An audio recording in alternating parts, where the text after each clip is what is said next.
Bezrat Hashem, que le shiur soit dit de Nishmata Shel Naomi Esther Bat Ilana Hana et à Mavdil Ben Haïm, que Kajbouchou il donne la Hazara des Hatoufim, qui donne la Gana des Hayalim, Veshenishma Besorot Tabot Yeshuat Venehamot.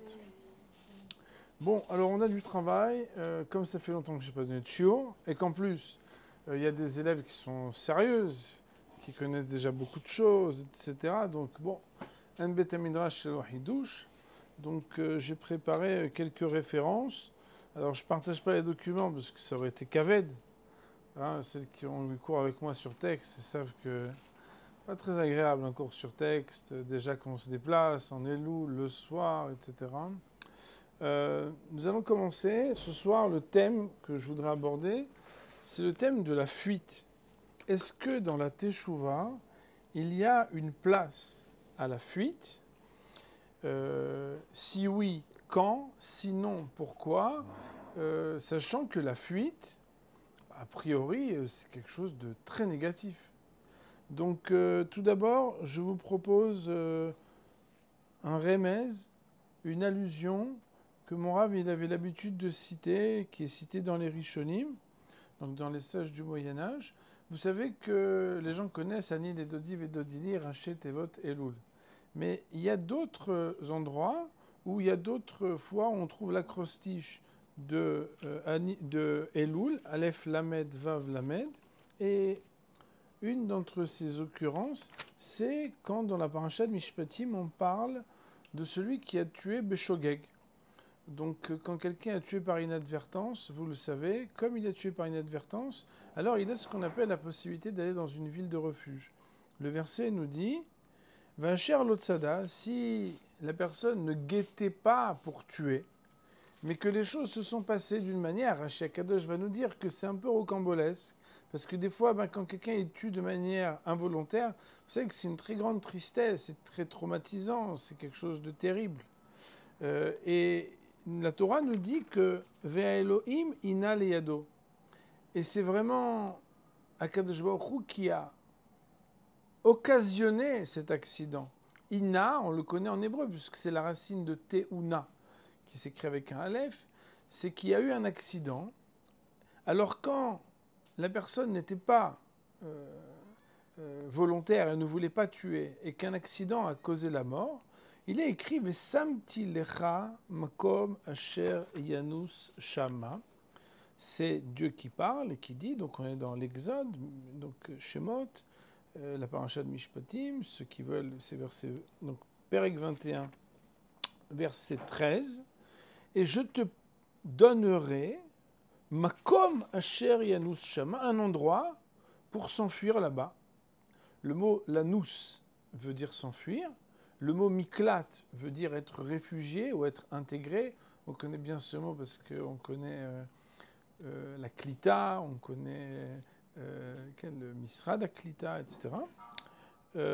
Et quand on regarde les lettres qui sont au début du mot ina leyado vesamti lecha, aleph lamed vav lamed, c'est Elul.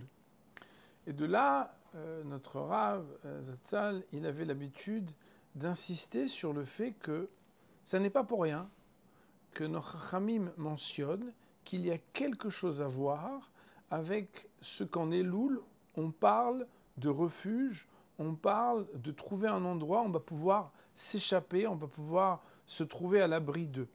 D'ailleurs, il disait que le fait que nos maîtres trouvent à plusieurs endroits des allusions qui montrent Aleph Lamed, Vav Lamed, Elul, c'est parce qu'il y avait une halakha.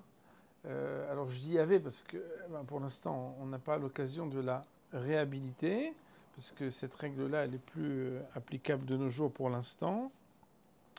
Il y avait une obligation qui est des pancartes partout pour montrer comment on peut aller dans les Irmiklat. Un petit peu, vous savez, comme sur les autoroutes, on vous dit tous les combien de temps vous pouvez avoir une aire de repos, une aire pour pouvoir vous arrêter, parce que des fois il y a des problèmes, il faut pouvoir s'arrêter. Alors de la même manière, il fallait que dans toute Eretz Israël, on nous dise exactement où est-ce qu'on peut trouver une Irmiklat.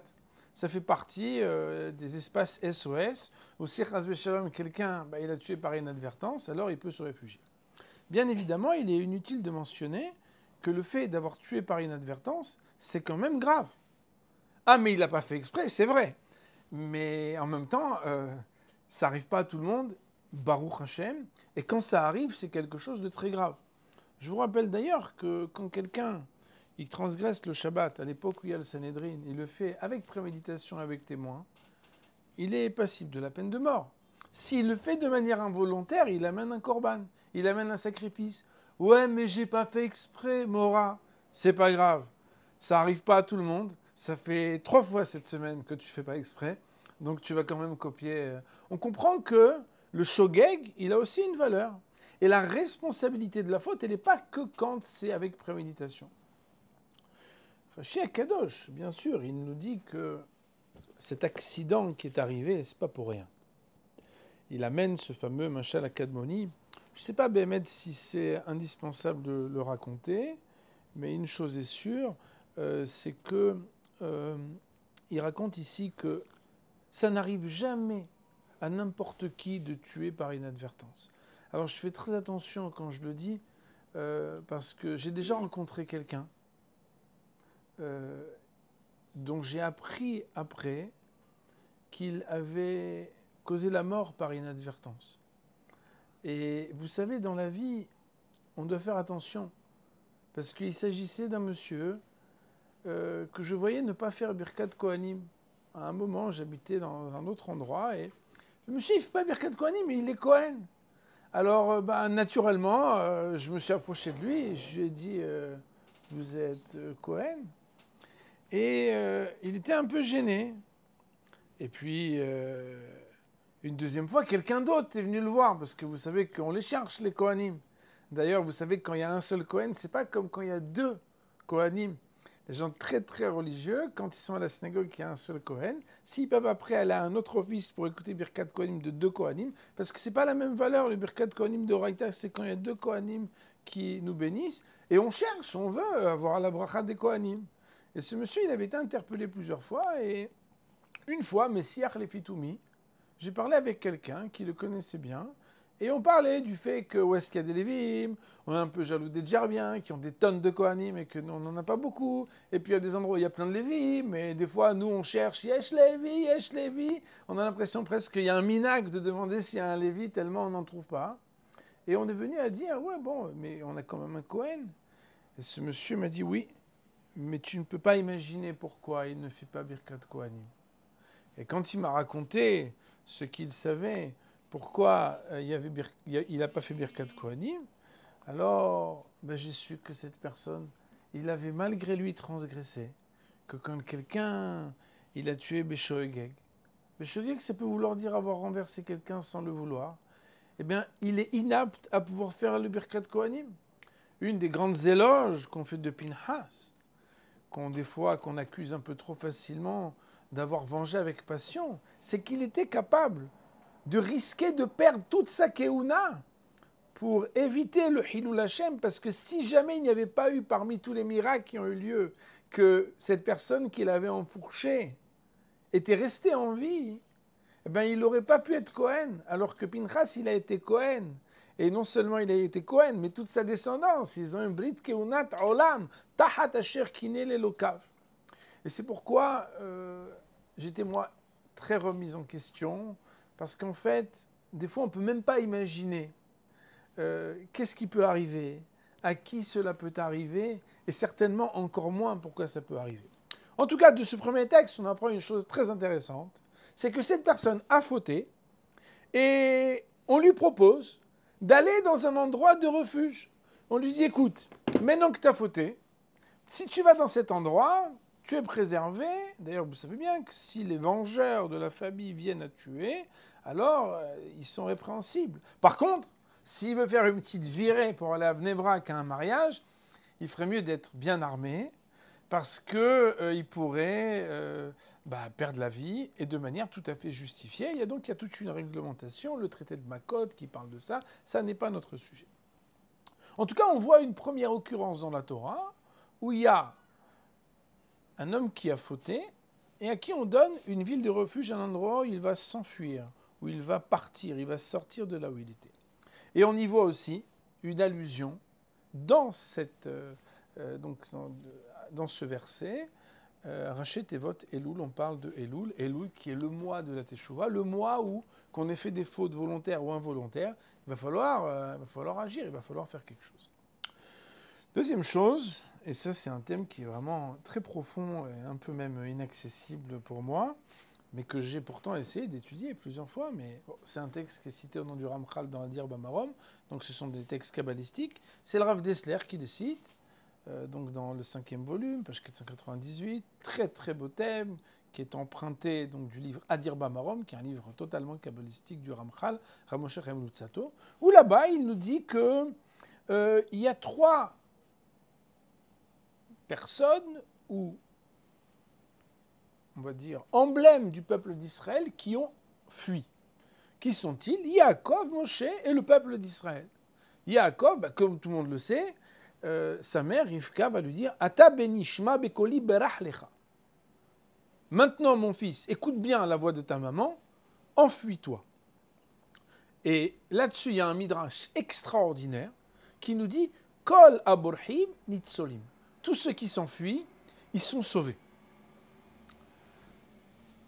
Deuxième personnalité, c'est Moshe Rabbeinu. Moshe Rabbeinu, vous savez que Moshe Rabbeinu, il était dans le palais du Pharaon et qu'il a commencé à s'intéresser, qu'est-ce qui se passe. Ça ne lui suffisait pas d'être dans le palais de savoir ce qui se passait, il fallait qu'il sorte. Donc,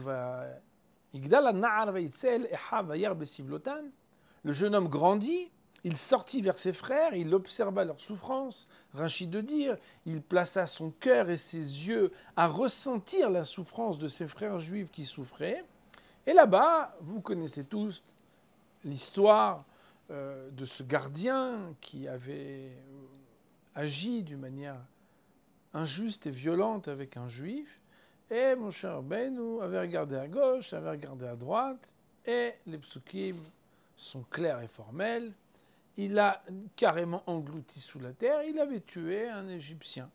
Alors c'était tout à fait volontaire, c'était Bemeizid, et c'était même une mitzvah.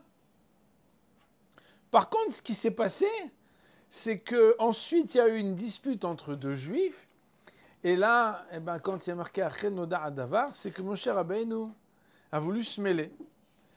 Et il est venu et il leur a dit, mais pourquoi et comment ? Et un d'entre eux, sinon les 2, de lui dire « Tu ne vas pas nous faire ce que tu as fait à l'autre ». Mon cher Rabbeinu avait pourtant essayé de regarder et vérifier que personne ne le voyait.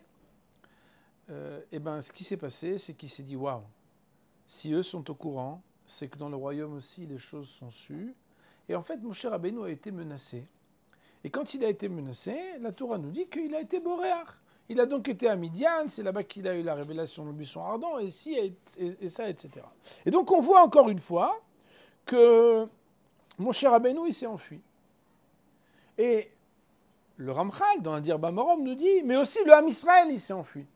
Puisque c'est marqué dans les psukim que quand Ham Israël est parti, alors il est parti dès qu'il a pu, dès que Béhémet, il y a eu l'appelé des premiers-nés, et l'histoire nous raconte que le peuple d'Israël barach Ham. Et d'ailleurs, il est dit dans les versets que le pharaon a su qui barach Ha'am. Le peuple s'est enfui. Le peuple s'est enfui, et donc il fallait le rattraper. Et donc le pharaon qui part avec toute son équipe et qui veut rattraper l'homme Israël devant la mer, etc. Vous connaissez toute l'histoire. On voit donc que dans la Torah, c'est quelque chose qui fait partie des procédés des plus grandes figures et de l'histoire du Ham Israël. Yaakov, c'est pas n'importe qui Yaakov. Moshe Rabbeinu, mi Moshe le Moshe. Et tout le Ham Israël, boréach. Il s'enfuit. Et bien évidemment, nous, on va se poser la question de se dire, mais bon, on ne s'enfuit pas. On doit assumer dans la vie. D'ailleurs, la Gemara nous dit dans le traité de Sota qu'un bon soldat, il n'a pas le droit de fuir. Parce que si il commence à partir, il peut, à cause de lui, fragiliser tous ses chavérim, tous ses amis. C'est la raison pour laquelle les versets, on les a lus il y a quelques jours seulement, Ish ayare verachal levav, celui qui est un peu fragile, qui n'a pas une grande émouna, qui n'a pas comme ça une détermination, il ne peut pas être soldat. Et d'ailleurs, il faut savoir que la Mishnah nous dit dans Kiddushin que la manière avec laquelle on choisissait les hommes qui partaient en guerre, c'était en fonction de leur yirous, c'était en fonction de leur maasim tovim. Parce qu'il faut avoir une émouna en béton pour être un soldat, pour être capable d'aller, de combattre et de n'avoir peur de rien, en se disant « Allo, on allez, yarashnouta, on va aller, nenatseach, etc. » Bon, vous avez tous vu, malheureusement, dans notre grande tristesse, nous avons eu plus ces 2 dernières années que peut-être toutes les années en Israël, l'occasion de voir si facilement les images des soldats avant qu'ils partent sur le front, combien ils seront forts, ils disent Shema Israël, et ils sont comme ça pleins de Emouna. On n'a pas le droit normalement de s'enfuir. On assume. Il y a un problème, on assume, on va jusqu'au bout. Et ça a l'air quelque chose d'absolument évident. Et pourtant, ici, on nous montre que non. Le peuple d'Israël fuit, il sait s'enfuir, des fois il doit s'enfuir. Et bien sûr, l'histoire du Ham Israël, elle n'est pas une histoire passée. Elle est un texte qui nous apprend quelque chose qui doit avoir une signification pour nous.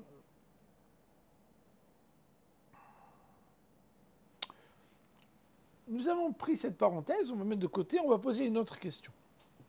Dans le Rambam, il y a une contradiction entre le premier chapitre de Hilchot Teshuvah et le deuxième chapitre de Hilchot Teshuvah. Comme vous le savez, j'en suis sûr, chacune d'entre vous a dû entendre parler des 3 choses qui composent un processus de Teshuvah. 3 ingrédients, bon, on apprend ça à l'école juive, vous avez dû apprendre qu'il y a le fait de reconnaître sa faute, le fait de regretter et le fait de s'engager à ne plus recommencer. Vous avez entendu parler de ça, n'est-ce pas? Vidouille, charata, azivatachet ou kabbalah leaba. Sauf que quand on regarde les mots du Rambam, il y a quelque chose d'un peu bizarre. Pourquoi? Au premier chapitre des lois de Teshuvah, je vous rappelle que le Rambam est le seul qui a écrit des lois de Teshuvah. Je me rappelle une fois, j'avais fait un shiur à quelqu'un et je lui avais dit « Pourquoi on a besoin des lois de Teshuvah? Celui qui ne fait pas Shabbat, il doit faire Shabbat parce qu'il ne fait pas Shabbat. S'il veut faire Teshuvah, il n'a pas besoin d'étudier les lois de Teshuvah, il étudie les lois du Shabbat. Si quelqu'un il a un problème avec la Shonara, il n'a pas besoin d'étudier les lois de Teshuvah, il étudie les lois de Shonara. Quelqu'un, je ne sais rien moi, qui... Bon, n'importe quel halakha. Pourquoi a-t-on besoin de la Teshuvah? Alors il faut savoir que la réponse la plus évidente, qui n'a pas besoin d'être écrite, c'est quelque chose de trivial, c'est que dans la vie, il ne suffit pas de vouloir faire Teshuvah pour réussir à faire Teshuvah. Et c'est la raison pour laquelle on aurait pu se dire on n'a pas besoin de faire un shiur sur la Teshuvah. C'est tellement évident. La Teshuvah, c'est revenir sur le droit chemin, faire les choses bien, s'améliorer. Il y a un mot très en vogue, c'est et mitrazek. Je ne sais pas exactement ce qu'il veut dire, mais c'est en réalité, dans le Rambam, les choses sont écrites de manière très précise et très minutieuse. D'ailleurs, on a eu un cours exceptionnel hier soir dans Tapiro sur une des lois du Rambam. Il y a 10 chapitres, c'est quelque chose d'absolument exceptionnel.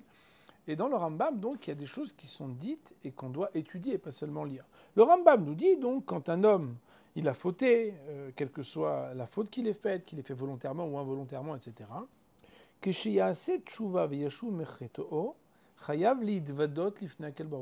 première chose que le Rambam mentionne, c'est que chayav le idvadot. Chayav le idvadot, ça veut donc dire qu'il doit reconnaître sa faute. Kesad mitvadé, comment est-ce qu'il le fait, etc. Et il dit que la personne reconnaît, chatati, avati, aviti, pachanti, donc il reconnaît et définit ce qui ne va pas, un petit peu, on pourrait appeler ça de l'introspection, le cheshbon nefesh, la verbalisation, de pouvoir être le sujet qui est capable de parler de ce qu'il a fait. Varen hamti ou boshti. Ensuite, il raconte qu'il a regretté, ni hamti, c'est regretter, c'est vouloir changer de chemin. Ou les olameni choser la davarazé. Et je m'engage à ne jamais revenir dans la même situation dans laquelle je me suis trouvé. Zeikarosh la vidou, c'est comme ça qu'on fait Teshuvah. Donc nos maîtres vont dire, donc on voit que la première étape, c'est reconnaître, la deuxième étape, c'est regretter, la troisième étape, c'est s'engager à ne plus recommencer.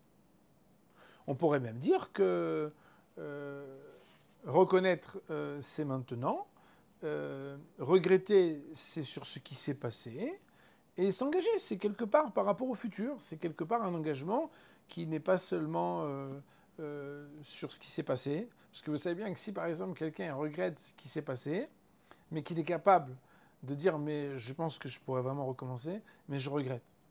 Par exemple, il regrette les conséquences, mais en réalité, il n'a pas vraiment regretté. Voilà, bon, c'est un sujet, hein, le regret, c'est un vrai sujet.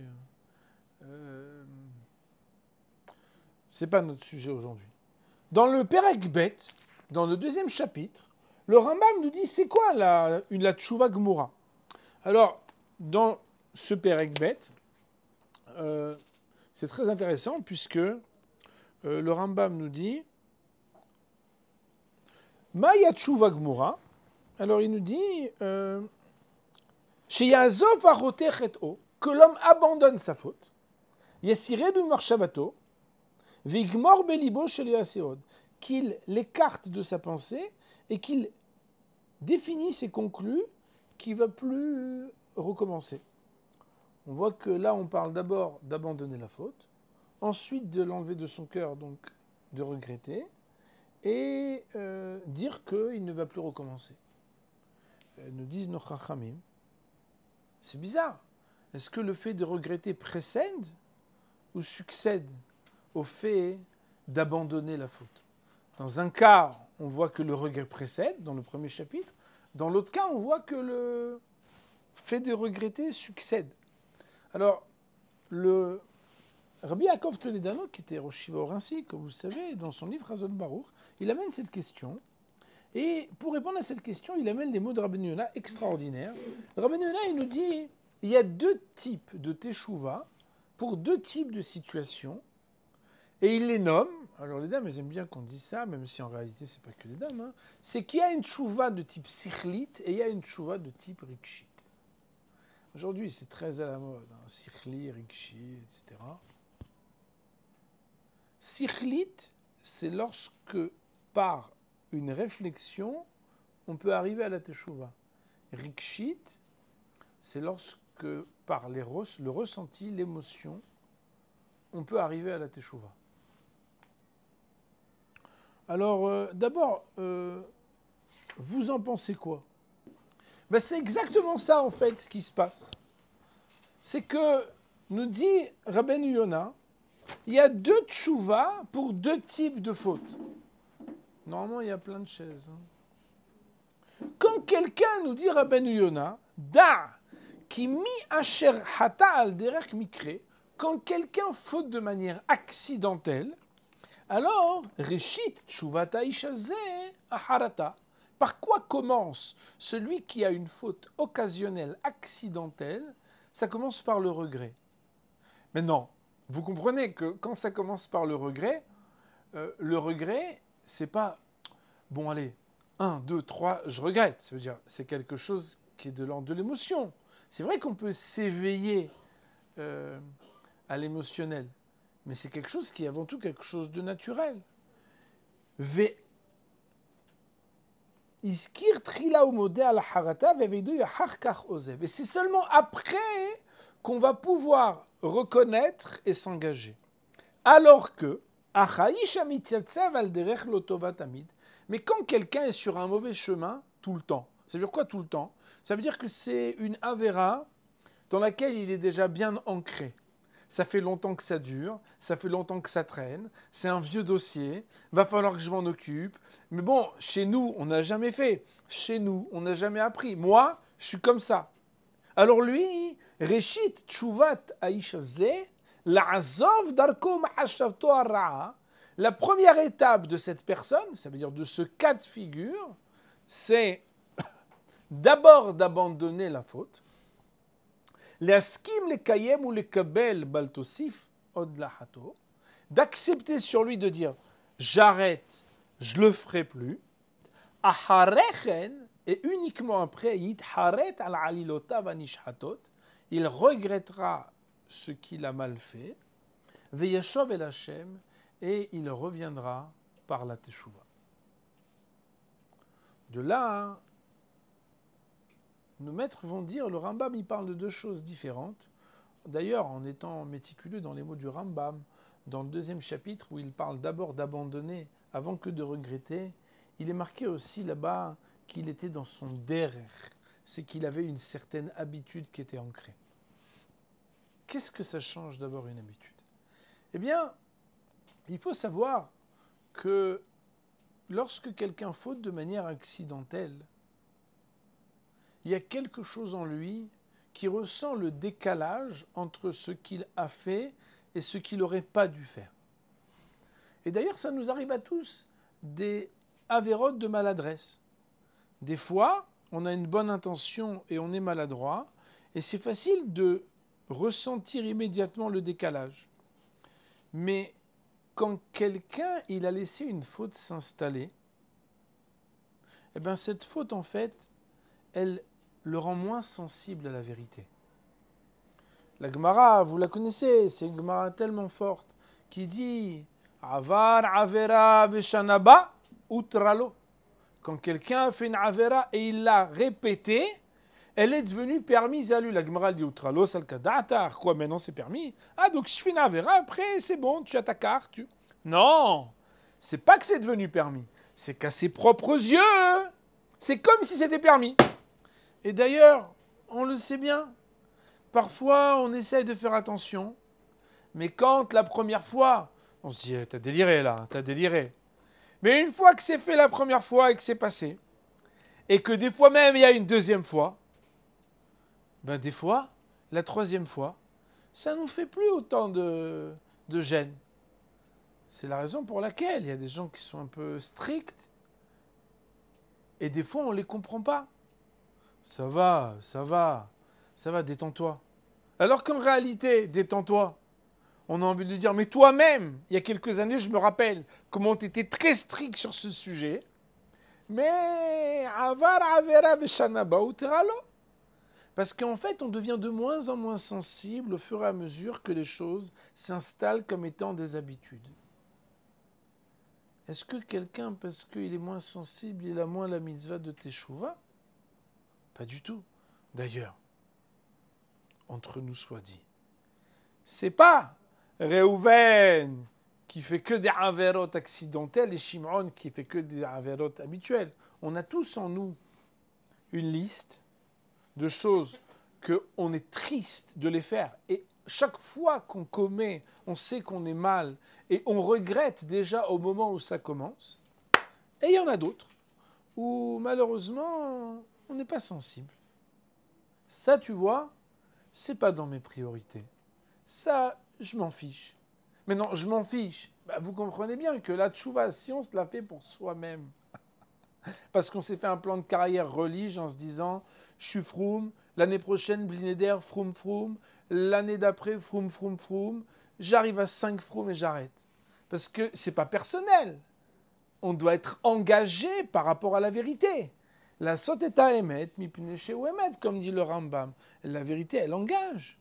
Et la vérité de la Torah, même quand on se dit, ouais, mais moi, ok, mais ouais, mais toi, mais tu as reçu la Torah au Sinaï, tu es un juif. Personne n'a dit qu'on ne doit pas tous ambitionner de devenir un tzaddik et de faire les mitzvot, même quand c'est des choses qu'on ne ressent pas forcément. D'ailleurs, vous savez bien, imaginez-vous quelqu'un qui a toujours fait la bise. Pas la bise à sa mère. Il a toujours fait la bise, les hommes et les femmes. Et il dit, ça va, c'est ma cousine, ça va. S'il arrête pendant 2 mois de faire la bise, il a un problème de peau. Pendant 2 mois, il arrête de faire la bise. Quand vous lui reparlez, qu'est-ce que c'est faire la bise? Il va pouvoir vous décrire. Mais dis-moi, c'est un geste de rapprochement. Les deux visages sont l'un contre l'autre. C'est la bouche qui agit pour un signe d'affection. Verroulé, verroulé. Bon, il y avait un petit livre à l'époque d'une dame qui s'appelait Gina Manolson, qui s'appelait La magie du contact. C'était un peu idéologique, Fromm plus, pour dire aux gens que Chazbe Shalom, bon, mais en même temps, Ça décrivait quelqu'un qui avait montré comment, quand on évolue, par exemple dans un concept très moderne et nouveau, qui d'ailleurs, à mon humble connaissance, j'ai jamais entendu que c'est écrit dans les Sfarim, le concept de Shomer Negia, c'est un grand chidouche. Hein, les gens disent t'es Shomer, et tu dis Shomer, j'ai toujours eu faire Shabbat, ça ne peut pas être Shabbat, quoi. Shomer, non, je suis Shomer, maintenant je suis Shomer Negia, cette semaine, oui, maintenant je vais être... Bon, Zenosim. Et là-bas, elle parlait du contact, en fait, combien, quand on réfléchit sur le sujet du contact physique, alors que quelque part, c'est un sujet qui est extrêmement banalisé dans un monde qui n'est pas regardant de cette loi qui est pourtant, voilà, qui est pourtant codifiée dans Shulchan Aruch sans équivoque, n'est-ce pas? Ce que je veux dire par là, c'est que on devient insensible aux choses qui pourtant ne sont pas naturelles pour un juif et acceptables pour un juif, à nos propres yeux dans notre relation à la vérité, alors que quand on décide, parce qu'on sait, même quand on ne ressent pas, de prendre une certaine distance avec ce qui est la faute, eh bien ensuite on est capable de ressentir les choses différemment. D'ailleurs, si vous voulez expliquer à quelqu'un qui a jamais fait Shabbat quel kiff c'est de faire Shabbat, c'est très difficile. Mais si vous l'invitez quelques semaines et qu'il voit qu'est-ce que c'est cette ambiance, il pourrait être juif non religieux, même non juif, il pourrait dire mais c'est exceptionnel, vous n'avez pas de téléphone, vous mangez, vous rigolez, il y en a toutes les semaines là, des trucs, des boissons, des repas, et puis vous chantez, vous êtes tous en famille, tout le monde est... C'est un truc exceptionnel, vous êtes séparés un peu de tout ce qui pollue la connexion entre les personnes, et il y a quelque chose de très spirituel, en même temps le matériel à sa place, etc. Mais ça, c'est pas des choses en fait qui peuvent se ressentir avant de se vivre. De là, ben on va avancer un peu plus, parce que si c'est vrai pour résoudre la question de ce qu'on a dit dans le Rambam, est-ce que la tchouva, elle s'amorce d'abord par un regret, ou bien par le fait de se séparer de la faute, ou l'inverse? Ben ça dépend des situations. Si maintenant on revient un petit peu en arrière, eh bien, on pourrait aussi comprendre que c'est peut-être une manière de réfléchir au sujet de la fuite par lequel on a ouvert notre shiur. Voilà qu'il y a une Gemara extraordinaire dans le traité de Menachot. Cette Gemara, elle nous dit que Ha'olam hazeh nivra behe. Ce monde-ci a été créé par la lettre He. Et d'où on le sait, parce qu'il s'est marqué Behi Baream. Et Behi Baream, dans le livre de la Genèse au début de la création, Behi Baream, ça s'écrit Bet He, Bet Resh Aleph Mem, Behi Baream peut se décomposer, c'est comme ça que nos Chachamim commandent ce verset, Behe Beraam. Par la lettre E, Akadosh Baruch Hu a créé tout ce qui fait la création de ce monde. Et alors, qu'est-ce que ça signifie? Vous comprenez qu'on s'en fiche. Oui, mais ça a une signification pour nous. Par quelle lettre le monde a été créé? Parce que le « et », il a une caractéristique, c'est qu'il a une grande porte en bas. Et alors, chez Kol HaRotze Yetse, c'est que l'homme est un être libre, une créature libre. Et le libre arbitre, c'est que tu fais ce que tu veux. Tu peux sortir. Le « et », c'est le monde qu'Akadosh Baruch Hu il a créé, et tu peux sortir de ce monde. D'ailleurs, on le sait bien, des fois, on observe des comportements qui ne sont pas tout à fait réels. Vous dites, cette personne, elle vit dans un délire total, c'est pas possible. En réalité, chacun y vit et il construit le monde dans lequel il veut vivre. Et d'ailleurs, des fois, vous savez, il y a des dialogues de sourds où vous parlez avec quelqu'un et vous avez l'impression que malgré vos arguments, il ne vous comprend pas. Mais c'est exactement comme vous parlez à quelqu'un qui ne parle pas la même langue. Vous pouvez le répéter dans votre langue à vous, il ne comprend pas. Il n'est pas dans le même monde. Il y a le monde qui s'appelle le monde du He, c'est le monde qu'Akadosh Baruch Hu il a créé. Et quand on sort, en fait, on a le choix. On peut quitter le monde qu'Hachem a créé. Bien évidemment, quitter le monde qu'Hachem a créé, ça veut dire sortir de la manière avec laquelle Hachem il a voulu qu'on se réalise dans notre monde. Je ne sais rien, par exemple, le meurtre, le vol, Alors ça, c'est des manières très, très manifestes hein, de faire le contraire de la volonté d'Hachem, mais il y a des choses qui sont beaucoup plus subtiles. Tout ce qui transgresse les règles qu'Hachem il a fixées dans ce monde sont de l'ordre de sortir du hé. La Gemara nous dit, parce que Kiabal est amé potrimlo, chacun il fait ce qu'il veut dans la vie. Moi je fais ce que je veux, tu fais ce que tu veux, etc. Ah, alors la Gemara a dit ok, mais alors pourquoi il y a une petite porte en haut dans le hé? La différence entre le het et le hé, c'est ce petit trait de plume, il y a une porte. La Gemara elle dit, parce que si jamais il veut rentrer à nouveau, il faut qu'il ait par où passer. La Gemara, elle dit, tu rigoles. Par où il est sorti, c'est par là-bas qu'il va rentrer. D'ailleurs, la porte du bas du hé, elle est beaucoup plus grande que la toute petite porte du haut du hé. Et la Gemara de dire, Veli'ael be'ach. Il n'a qu'à re-rentrer. Okay. En français, c'est rentrer, mais vous avez compris ce que je veux dire. Il n'a qu'à rentrer à nouveau par la même porte. La Gemara dit, l'omistaya amilta. Ça ne marche pas de rentrer par la même porte. Et Rashi dit, là-bas, il n'amène pas ici le Rashi, c'est pas très grave. Je vais le prendre, je ne sais pas si je l'ai ici. Bon. Je ne vais pas vous le citer par cœur. En tout cas, il dit que c'est pas possible de rentrer par la même porte par laquelle on est sorti. Alors, moi, je voulais ici citer plusieurs enseignements parce que la différence entre la porte du bas du hé et la porte du haut du hé, elle crée quand même un sentiment d'injustice. C'est que la porte du haut du hé, elle est en haut, alors que la porte du bas, elle est en bas. Et que quand tu n'es pas sorti, des fois, pour monter en haut, ça te prend du temps. Alors que quand tu es sorti, si tu décides de retourner, la Gemara nous dit que tu peux retourner par le haut. D'ailleurs, vous connaissez toutes peut-être l'histoire de Rabbi Lazar ben Dourdaya. On ne donnera pas les détails des Averot qu'il avait faites, mais il avait fait, la Gemara nous raconte, Mamash les 400 coups. Ceux qui veulent regarder, la Gemara, je crois que c'est page 17a dans le traité d'Avodah Zarah, là-bas on raconte qu'il avait connu toutes les femmes qu'il ne fallait pas connaître dans le monde, etc. Et qu'il avait eu ensuite une situation tragique où il avait commencé à faire teshuva. Et lorsqu'il est presque mort de désespoir et qu'il a donné son dernier souffle, il y a une bat-kol, une voix céleste qui est descendue et qui a dit « Rabbi El-Azar ben Dourdaya, Muzman Nehaya Olam Haba ». On ne l'a pas appelé El-Azar ben Dourdaya, on l'a appelé pour ce moment de réveil Rabbi. Et Rabbi Yehuda Hanassi, qui s'appelle Rabbi, c'est le surnom de Rabbi Yehuda Hanassi, Rabbi Yehuda le prince, on l'appelle Rabbi, de son nom contracté.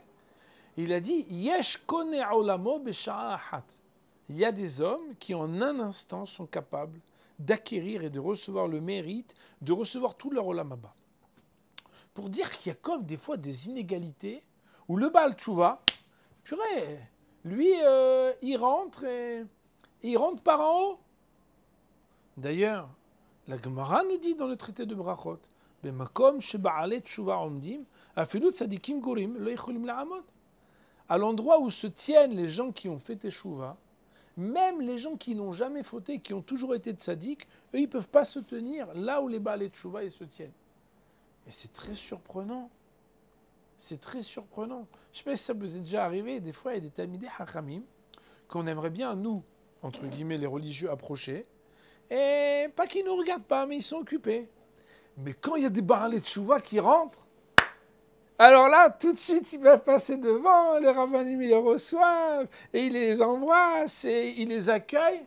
Et des fois, ça crée un peu de la jalousie. Tu dis-moi, lui vient prier une fois par an, regarde comment il est accueilli. Moi, je suis là tous les matins, et des fois, on ne me regarde même pas. Ça paraît un peu injuste. Alors, pourquoi je vous ai ramené cette Gemara ? C'est parce que le Rav Dessler, quand il la ramène dans le chapitre de cette fuite. Parce qu'il y a une différence entre sortir et fuir. D'ailleurs, il y a un très beau commentaire du Stapler. Stapler qui était, comme vous le savez, le père de Raphaël Kanevsky, Zatzal, qui a écrit un commentaire très beau, puisque vous connaissez le verset qui dit « Vayetse Yaakov mi Beersheba vayelech Harana ». Et Yaakov sortit de Beersheba et il alla à Haran. Les commentateurs de dire, si tu dis qu'il alla, c'est forcément qu'il est sorti, parce que aller sans sortir, c'est impossible. Donc pourquoi avoir besoin de dire Yatsa et Vayeler? Alors bon, il y a un commentaire connu qui dit que quand un tzaddik quitte la ville, il y a une aura, il y a une splendeur, il y a une lumière qui quitte la ville. Mais le Stapler, il donne un éclairage très intéressant. Il dit qu'il avait deux raisons de partir. Une pour fuir et une pour aller. Et d'ailleurs, le Stapler, il fait un parallèle en nous demandant à nous, est-ce qu'on est plutôt des gens qui fuyons ou est-ce qu'on est plutôt des gens qui allons? Dans la vie, fuir, c'est une faiblesse, alors que aller, c'est une noblesse. On a une aspiration, on désire quelque chose, on se donne les moyens d'aller jusqu'au bout de ce qu'on aimerait. C'est une manière de vivre sa vie. Et fuir, c'est à la négative. Je ne veux pas ceci, alors je change. Je ne veux pas cela, alors je n'accepte pas. Je n'aime pas telle et telle chose, alors je m'arrange, je m'accommode, je me réorganise. C'est une manière assez négative de vivre sa vie. Eh bien, le Rav nous dit oui, mais il y a des choses des fois qui ne sont pas rendues possibles autrement que par l'étape de la fuite. Je dis l'étape de la fuite parce que je me rappelle de la dracha de notre Rav, le Rav Broïdé, Shlita, qui nous avait, un soir de Rosh Hashanah, donc dans un endroit où il a l'habitude de parler, dit que quand le Baal Tshuva, celui qui rentre par le haut du hé, il rentre par le haut, il rentre par le haut, mais il doit redescendre, faire tout le parcours depuis le bas. Parce que pour pas qu'il ait honte et qu'il ait des gênes, on va tout faire pour qu'il puisse rentrer par la petite porte de derrière et ne pas être gêné. Mais qu'ils doivent, grâce à ça, avoir l'économie du travail qui revient à chacun, ça c'est quelque chose qui est injuste. C'est la raison pour laquelle, s'il y a des situations où on est obligé de fuir, eh bien il faut savoir que cette fuite n'est qu'une étape. Je vais vous citer un midrash. Je vois que l'heure avance, alors je suis un peu embêté, mais bon, écoutez, je vais essayer de ne pas retarder trop. Bon, j'ai dit à quelle heure ça commençait, je n'ai pas dit à quelle heure ça terminait. Ça, c'est le charme des affiches. Il n'y a pas d'astérisque. Bon, la porte est quand même ouverte, hein. Vous pouvez fuir, n'est-ce pas? Bon, il faudra un jour quand même... ouais. Il y a un midrash très très beau, puisque la Gemara, vous savez, elle interroge quel était le fruit avec lequel Adam Arishon a fauté. Donc il y a plusieurs opinions, vous avez dû entendre parler, bon, c'est pas vraiment notre sujet aujourd'hui. Et là-bas, donc il y a une opinion qui dit que c'était une figue. Et les Tosfot, donc on est à la page 70b dans le traité de Sanhedrin, citent un midrash. Et je vais vous le lire parce que je trouve toujours charmant les mots des midrashim, Otiot Markimot. Puis comme on est en Eretz Israël, et là je vais flatter, il y a des filles qui étaient au séminaire, etc. Donc vous comprenez les textes. C'est toujours intéressant de voir comment la Torah s'exprime. Mashal le ben Meler shekilkali mahat mishivhotav. La parabole d'un prince qui a été faire des choses interdites avec une des servantes. Kevan sheshama ameler. Dès lors que le roi il a entendu ça, la plâtrine. Il l'a chassé du palais. Il dit, mais qu'est-ce que c'est que ça? C'est pas digne de la famille. Qu'est-ce que tu fais? Alors il n'a plus où dormir, ce prince. Il frappe aux portes, il essaye de trouver un endroit où entrer. Et qu'est-ce qu'il fait? Il frappe même aux portes des servantes. לא היו מקבלין אותו, אלא אותה שקלקלה עמו פתחה לו דלתיה. La seule qui lui a ouvert la porte, c'est celle avec qui il avait fait des choses qu'il n'aurait pas dû faire. Kibelato, et elle l'a reçu, elle l'a accueilli. Ça, c'est la parabole. Il nous dit le Midrash, Kach besha she'achal adam miperi ha'ilhan, ainsi quand l'homme il a fauté avec le fruit interdit, Trado ve'otseo michutz legan Eden, il a dû sortir du jardin d'Éden. La notion même de l'exil, c'est de ne pas être à sa place. D'ailleurs, petite parenthèse très intéressante, quand Akadosh Baruch Hu il dit Ayeka, où es-tu? C'est une question qui n'a pas de sens a priori. Akadosh Baruch Hu akol yodea, c'est toi Akadosh Baruch Hu. Qu'est-ce que ça veut dire où es-tu? Où es-tu? Ça veut avant tout dire tu n'es pas à ta place. Et mon Rav disait que l'écriture de Ayeka, dans cet endroit de la Torah, s'écrit comme Eicha, qui est la phrase, le mot d'introduction des paragraphes des lamentations. Parce que quand quelqu'un pourrait te dire Ayeka, c'est que tu dois te dire mais je ne suis pas à ma place. Et la définition de l'exil, c'est de ne pas être à sa place. Bon, quand j'étais jeune homme, j'aimais bien pour rigoler, quand on n'était pas à notre place, de dire aux amis, je suis en galoute là, je suis en galoute. Ça veut dire que je suis en galère, mais soi-disant en mode religieux. La galoute, c'est quand tu n'es pas là où tu dois être. Akadosh Baruch Hu, il a sorti Adam Arishon du Gan Eden. Aya mechazer al kol hailanot. Lui, il fallait qu'il mange. Il n'y avait pas de restaurant. Alors il a été voir un premier arbre et un deuxième arbre. Lo hayu mekablim oto. Les arbres disent, c'est toi, j'ai entendu parler de toi. Tu touches pas. Pourquoi? Ma yu omrim lo. Qu'est-ce qu'il lui disait? Lui, il a trompé Akadosh Baruch Hu. Tu crois qu'on va lui donner à manger? C'est la grève. Personne ne lui donne rien, Rabotai. Haïnu adichtiv al tevini regel gava. Etc. Avalateena. Mais la figue, le figuier.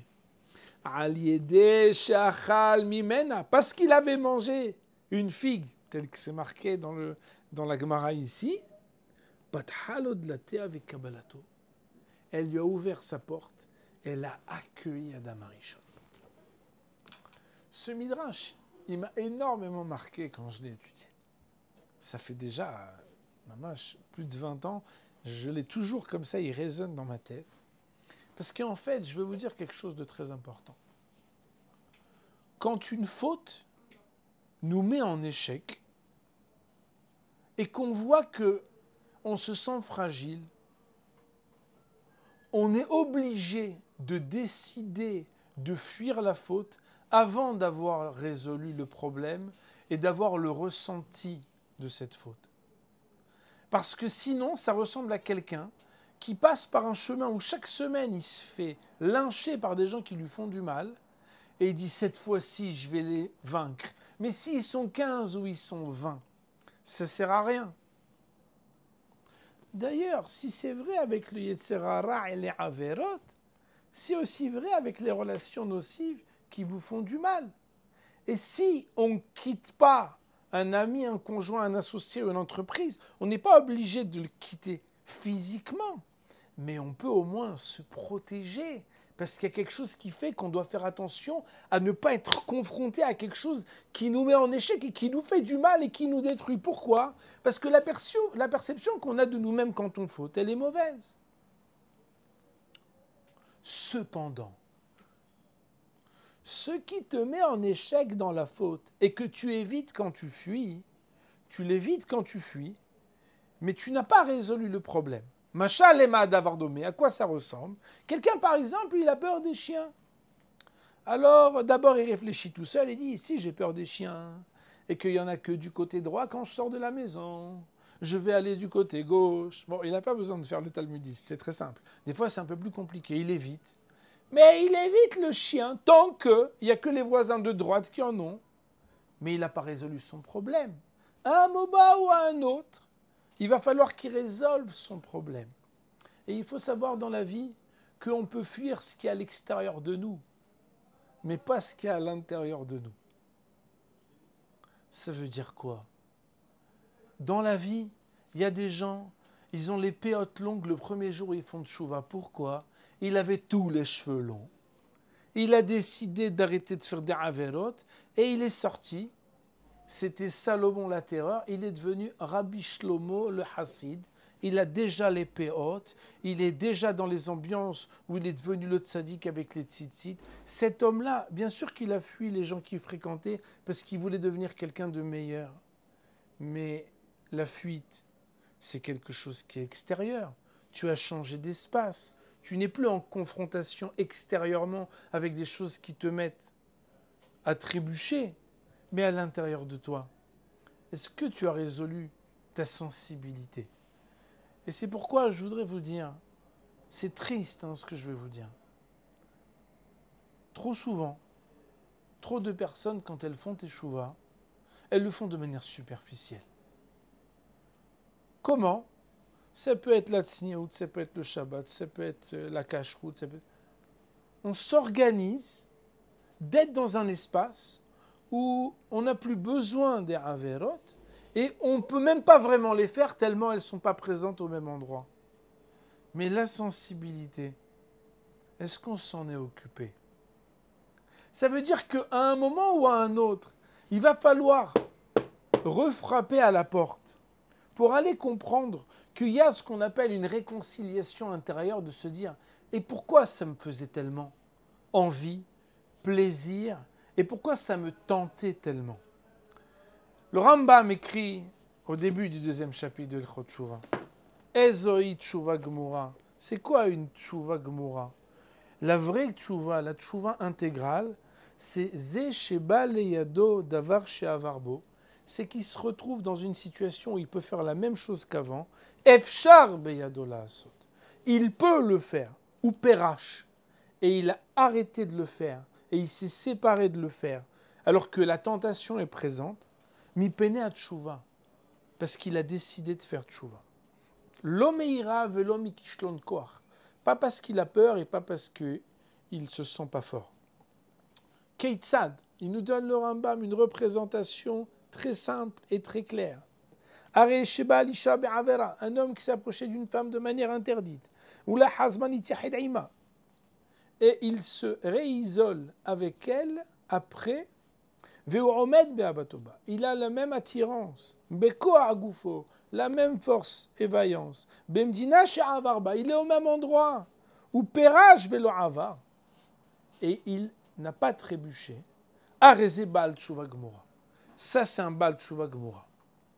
Il nous dit, le Rambam, le Maharal aussi reprend ce Rambam, cette loi, en fait, c'est une Gemara. Et il dit, mais bien évidemment, personne n'a le droit de s'exposer à la même situation. Parce que si déjà on n'a pas le droit d'exposer qui que ce soit à une situation qui peut le faire trébucher, et c'est un interdit de la Torah, l'ifne hiver l'otiten mirchol, on n'a pas le droit de mettre un obstacle devant un aveugle. Et nos hachamim nous disent, ça inclut aussi les mauvais conseils. Si pour l'autre on n'a pas le droit de le faire, à nous aussi non plus. Seulement, il faut qu'Akadosh Baruch Hu puisse voir et savoir. Mais ce n'est pas seulement Akadosh Baruch Hu. Nous-mêmes, nous savons quand on a réparé quelque chose de notre sensibilité, que si même on était confronté à la même situation, alors on ne retrébucherait pas. Il faut savoir que moi je reçois des personnes et j'écoute des personnes et je réalise au fur et à mesure des années que même dans des familles de gens qui sont très religieux, parfois on se préoccupe de faire teshuva et de ne plus faire des averot d'apparence. Ça veut dire que sur les centimètres et sur les baromètres et sur les mitzvatomètres, ce sont des gens qui sont des tzaddikim. Mais quand il y a des épreuves, quand il y a des situations difficiles, quand il y a des rappels, et là, il peut y avoir des régressions qui sont très rapides. Et je ne sais pas si vous savez, hein, il y a un fléau. Les gens nous disent des fois que quand quelqu'un il a passé du temps à la yeshiva, au séminaire, etc., c'était tip-top, waouh. Et quand après, il repart, mais le temps de claquer 2, 3 fois les doigts, la personne, elle dégringole, mais alors quoi? Donc c'était uniquement cognitif. Il a appris des belles choses. Non, mais tu l'as pas vu. C'était Granit la voûte. Oui, mais en vraie vérité, c'est sûr que quand elle a yeshiva, la promiscuité, elle n'est pas la même. Mais le plus important, c'est que si tu fuis, c'est pas pour fuir, c'est pour rentrer à nouveau et faire tout le ta'alir. C'est la raison pour laquelle, oui, il existe une obligation de fuir dans certains cas quand on doit faire teshuva. Mais c'est fuir pour mieux revenir. C'est fuir pour intégrer et approprier les choses sur lesquelles on a travaillé. Bon, alors là, je fais un petit clin d'œil. Vous savez, dans les méthodes aujourd'hui de thérapie, il y a des fois, les gens, ils aident quelqu'un à pas avoir de problème quand il rencontre un chien, mais sans jamais se demander pourquoi il a peur du chien. Ça fonctionne, hein. On s'occupe du quoi ou du comment, mais on ne s'occupe pas du pourquoi. Mais en même temps, si aujourd'hui, le pourquoi tu avais peur des chiens, il n'est pas résolu, et peut-être qu'il ne dépend pas que du chien, bah demain, tu auras peut-être d'autres problèmes. Parce que l'émotionnel aussi, il faut s'en occuper quand on veut être un Eved Hashem. Rav Dessler, il nous dit que l'émotionnel, c'est des kelim la avodat Hashem. Et les talmidei hachamim, et les gens qui essayent d'être des gens pieux, ils ne doivent pas seulement s'occuper d'avoir des actions de gens de tzadikim, mais aussi de retrouver la vraie sensibilité et les vrais sentiments et émotions qui doivent être ceux de personnes qui s'approchent de Hakadosh Baruch Hu. On va dire pour aujourd'hui, Baruch Hanei Li'olam, Amen ve Amen.